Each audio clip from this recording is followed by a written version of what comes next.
My vision started failing in kindergarten, and by first grade, I already had a prescription of negative 800. My teacher noticed I couldn't keep up with written work. I was slow, clumsy, and always seated at the front. My mom took me to get glasses, and I ended up wearing those awkward plastic frames with ropes so they wouldn't fall off during PE, a classic nerd look. I later switched to contact lenses from time to time, but even they couldn't fix the tiredness or blur. And by the time I hit 25, I got negative 1600. George Optical told me there was no point upgrading glasses anymore. My eyes simply couldn't process sharper images. That's when I started searching. I wanted to drive, I wanted to swim properly, see people's faces, and experience the world without fog.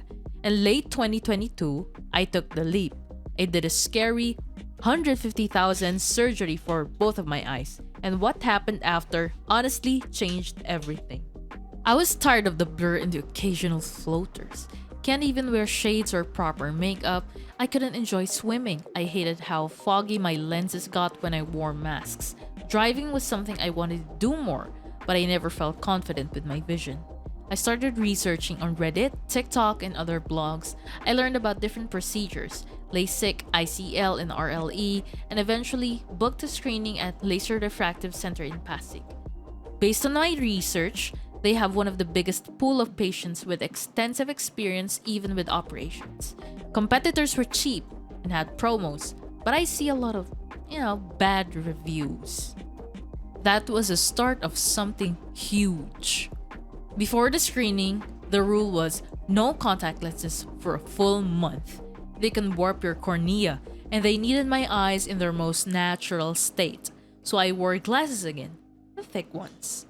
On screening day, they applied pupil dilating drops, and I sat in a dark room while my pupils expanded. Then came the scans, some blinding flashes, corneal topography, OCT, retina imaging, but it was more like a tool where a doctor points something at you and to check your retina, and the dreaded Snellen chart. Funny story, when I was younger, I used to memorize the chart so I wouldn't get shamed for my bad eyesight, but deep down, I knew that wasn't right.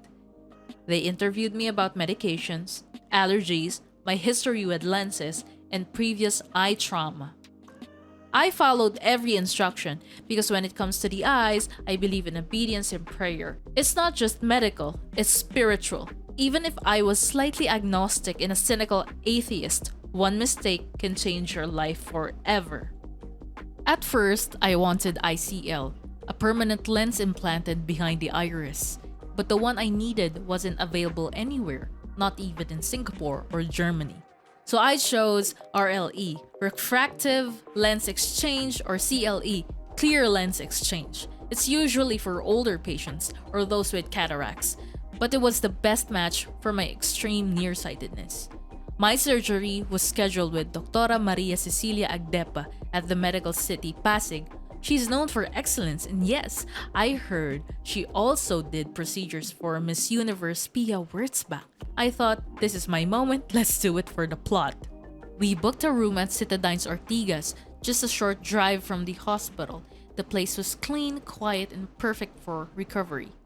The surgery itself was fast, less than 30 minutes on one eye. The other eye took 45 minutes because I couldn't really keep up looking at that dot I was supposed to look at. I believe they poured something to calm me down and inhaled something to get me to not panic so much. I was awake but numbed. I followed all of their instructions otherwise. Afterwards, I felt a sharp, heavy pain in my head, like pressure pushing inward. It lasted an hour. I stayed still.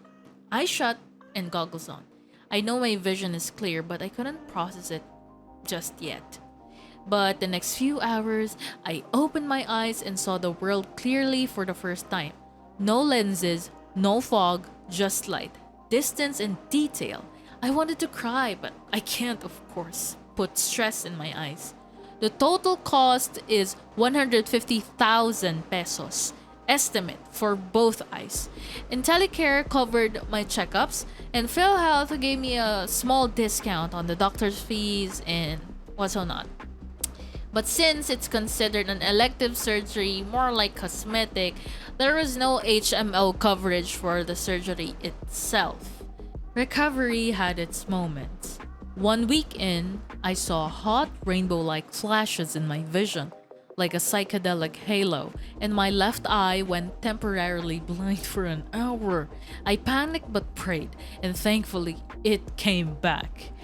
I used an ice towel to soothe some occasional throbbing and made sure to only pour alkaline water from 7-Eleven on my eyes for washing after a week, but not directly on my eyes, of course. Now, there's one thing I never thought I'd have to say in a video like this, but it's part of why I value my eyes so much now. A few years ago, someone I used to trust and be in a relationship with, someone close, she got drunk and 3 months post-op hit me in the eye for no reason during an argument. Hard. That moment gave me the worst retinal scare of my life. A retinal doctor told me if I don't protect my eyes moving forward, it is definitely a danger. I remember thinking, what if I go blind because of this? That night changed how I saw everything. So when I say I wanted to protect my vision, I don't just mean medically, I mean fully, emotionally, physically, and spiritually. That scare didn't just lead me to surgery, it led me to self-respect. So that's why I add an extra tweak on my laser cleaning a year or more after my surgery. Today, I use plus 1.25 reading glasses for general use and plus 1.75 for my phone, handheld gaming, or arts and crafts. I always loved small details, art, textures, words, and I'm still adjusting to not seeing them as sharply as I used to with my old lenses. Since with this type of surgery, imagine a camera and you can't use autofocus anymore. So that's the reason why, and the trade-off of RLE surgery to keep in mind. When I look at something extremely bright, a little bit of floaters appear when I move my eyes. That's why I tend to keep all screens at an acceptable medium brightness. I have a magnifying glass at my disposal, and I even have a Watchman Repair headset with magnifiers for close-up work. It's good to have a dedicated drawer for vision gizmos. I can't wait to experience Meta glasses too, honestly, and I wear shades now. Before, I had an 8 on my driver's license, which reflected my condition. Now, I'm driving with confidence, of course. And as much as it's been a journey, some discomfort, some fear, I do it again in a heartbeat. One thing I hope changes, I wish hospitals offered seminars or pre-op guidance like they do in other countries. Eye surgery is life-changing and scary. One mistake can cost you so much. Patients need to be educated, not just treated. And here's the truth. I didn't just heal my vision, I walked away from things that hurt me, from people who didn't value what I couldn't replace. Sight is a gift, but so is clarity. So, for anyone considering this, do your research, ask real questions, go to real doctors, and don't settle for what's cheapest, and settle for what's safest. Because your eyes aren't replaceable. Protect the parts of you no one sees. Choose people who guard your peace, not gamble with your light. Subscribe for more real experiences like this. Comment down below if you're planning on your own eye journey.